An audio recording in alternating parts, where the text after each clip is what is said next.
Hari ini aku mau share-share ke kalian nilai atau prinsip apa aja sih yang aku pegang selama ini, dan aku mendapatkan benefit banget dari nilai-nilai yang aku pegang ini, dan aku harap ketika kalian juga menerapkan nilai-nilai ini, kalian bisa jadi pribadi yang jauh lebih baik. Aku 19 tahun, dan beberapa nilai ini menurutku cukup bisa membuatku semakin menjadi pribadi yang jauh lebih baik setiap harinya. Dengan setiap aku down, setiap aku sedih atau merasa rendah diri akan diriku, untuk selalu mengingat nilai-nilai yang aku pegang selama ini. Yang pertama, siapapun bisa jadi apapun. Ini sering banget ketika aku merasa down, merasa aku nggak punya cukup privilege untuk membawa diriku naik ke tempat yang aku inginkan. Aku merasa latar belakangku nggak cukup mendukung, aku punya keterbatasan ini, ketergantungan ini, kekurangan ini, dan lain sebagainya, yang membuat aku merasa sepertinya kayak aku nggak bisa deh mencapai cita-cita aku. Kayaknya aku bakal pupus harapan dan lain sebagainya. Tapi ketika aku menemukan nilai-nilai ini, yaitu siapapun bisa jadi apapun. Nggak peduli siapapun kamu, dari mana asal kamu, keluarga mana, siapa dirimu, dan lain sebagainya. Semua perbedaan itu bisa diatasi atas dengan ini. Kalau mindset kamu percaya dengan diri kamu, kamu bisa jadi apa yang kamu inginkan, semuanya akan mengabulkan itu. Ketika kamu percaya dengan diri kamu, maka kamu akan membooster diri kamu supaya diri kamu bisa menjadi orang yang seperti yang kamu inginkan. Itulah mengapa setiap aku merasa sedih, setiap aku merasa down akan latar belakangku dan lain sebagainya, aku selalu mengingat hal ini. Siapapun bisa jadi apapun. Kamu bisa jadi orang yang kamu inginkan, asalkan kamu komitmen dan konsisten serta bertekad untuk mencapai hal tersebut. Karena ya nggak ada aturan, siapapun bisa jadi apapun, nggak ada aturan hanya orang-orang ini aja yang boleh jadi pemimpin, hanya orang-orang ini aja yang boleh jadi artis, misalnya hanya orang-orang ini aja yang layak untuk mendapatkan pendidikan, dan hanya orang-orang ini aja yang layak untuk sukses. No, semuanya diperlakukan adil, dan kita berhak untuk mendapatkan hak untuk menjadi siapapun itu. So, siapapun bisa jadi apapun. Oke, yang kedua, there is no one is below you and no one is above you. We are the same and equal. Ini juga sering banget aku hadapi. Orang ini keren banget ya. Dan ketika dia di kelas atau misalnya dia ternyata orang yang ada di sekitarku, aku merasa secure pastinya kan kita. Wah, satu sisi kita kagum, tapi satu sisi juga kita merasa rendah diri. Cukup keep in private rasa itu, dan balik lagi, ingat prinsip ini. Gak ada orang yang di atas kamu, dan gak ada orang yang di bawah kamu. Kita semua itu sama. Jadi ketika aku ngerasa aku kayaknya nggak bisa deh dapetin hal ini, soalnya ada dia yang lebih keren daripada aku. Aku merasa rendah diri ketika bersampingan atau berhadapan dengan dia. Dan sebenarnya itu salah, karena there is no one is above you and no one is below you. We are the same equal. Di mata Tuhan kita itu sama, di mata hukum kita juga sama, asalkan kita nggak ngelakuin kesalahan. Mungkin memang secara ekonomi dia jauh lebih tinggi daripada kamu, secara prestasi dan lain sebagainya, tapi ketika kamu berada satu tempat dengan dia, ketika kamu satu kelas dengan dia, kamu dan dia sama.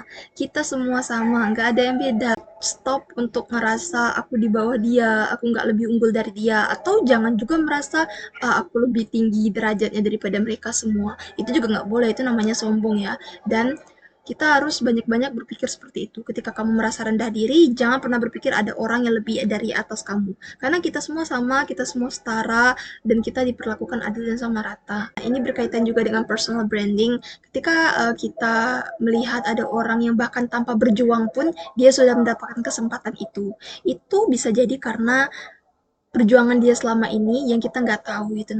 Nah, ini berkaitan juga dengan personal branding. Ketika kamu melihat ada orang yang bahkan dapat privilege atau kesempatan itu tanpa dia perlu memperjelas tentang dirinya, itu menurutku adalah efek dari personal branding. Kamu lihat di personal branding itu bisa dari medsos atau bahkan dari dunia langsung atau real life gitu. Ketika personal branding kamu di Instagram atau di Facebook bahkan atau di WhatsApp atau di LinkedIn atau lain sebagainya, personal branding itu akan mengatakan siapa diri kamu. Nah, ketika kamu mau mendapatkan kesempatan itu, kamu tinggal menunjukkan personal branding kamu yang udah kamu bangun di platform itu.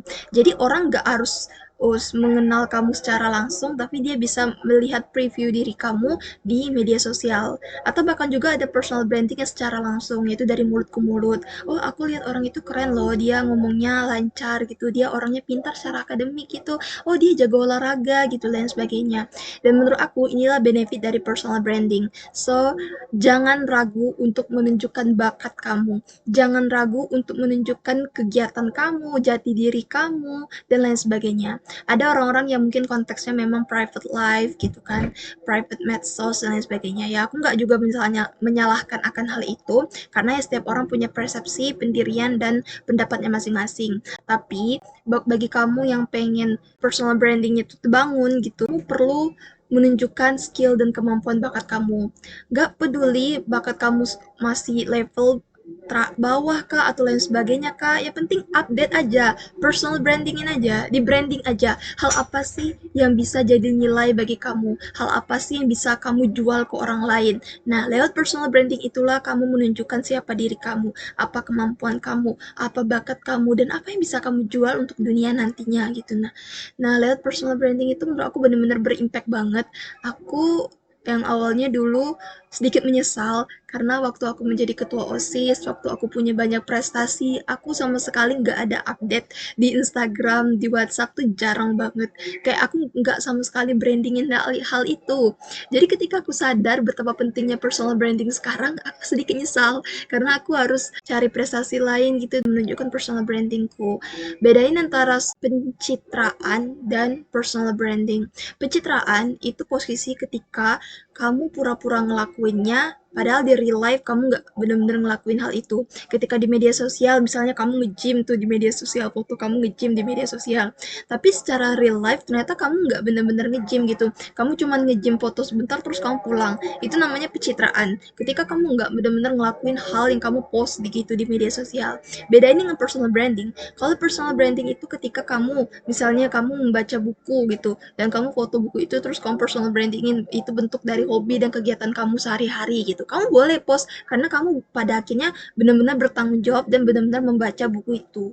Jadi bedain ya guys antara personal branding dan pencitraan. Dan menurutku kamu jangan takut untuk menunjukkan bakat atau kemampuan. Walaupun kadang orang-orang kan sering banget ngejudge kita ketika so Inggris lu, sok keren lu, sok berbakat lu, dan lain sebagainya. Orang-orang yang mengkritik kita, orang-orang yang selalu ngejudge kita, itu tuh adalah orang-orang yang nganggur, nggak ada kerjaan, gabut, dan hanya bisanya nonton kehidupan orang. Ketika orang itu lebih keren daripada dia, ketika orang itu lebih hebat daripada dia, kegabutan dia inilah yang membuat dia jadi semakin berpikir negatif dan menjatuhkan orang lain. Karena dia nggak punya kesibukan untuk mengisi kekosongan diri dia itu. Jadi, menurut aku ya hiraukan aja orang-orang kayak gitu ketika komentarnya itu negatif dan menjatuhkan dirimu. Jangan pernah takut untuk menunjukkan bakat dan kemampuanmu.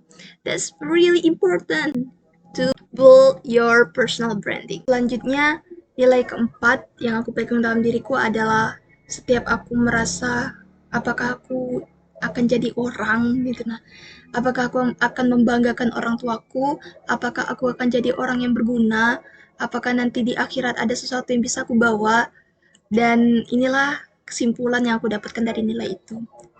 Apapun yang terjadi pada kamu, kamu sudah memutuskan untuk hidup di dunia ini. Pasti ada hal yang akan kamu capai dan kamu tunggu selama ini, yang sampai akhirnya kamu memutuskan untuk lahir di dunia ini. Kamu memutuskan untuk bertanggung jawab dan mengambil resiko apabila kamu hidup nanti. Dan pasti ada hal yang Allah emang udah siapkan untuk kita, dan kamu tuh tinggal tunggu dan usaha untuk mendapatkan itu. Dan ingat kata-kata ini, yaitu kamu akan jadi orang dewasa yang hebat. Kamu akan jadi orang dewasa yang hebat.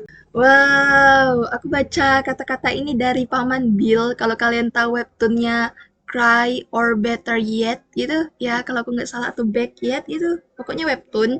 Dan Paman Bill bilang, kamu akan jadi orang dewasa yang hebat.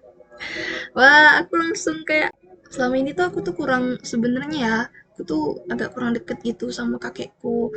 Dan ketika aku mendapatkan pesan-pesan itu dari seorang kakek dari webtoon, aku merasa sedikit tersentuh tentang whatever who you are, you will be the great people. Kamu tuh bakal jadi orang yang hebat.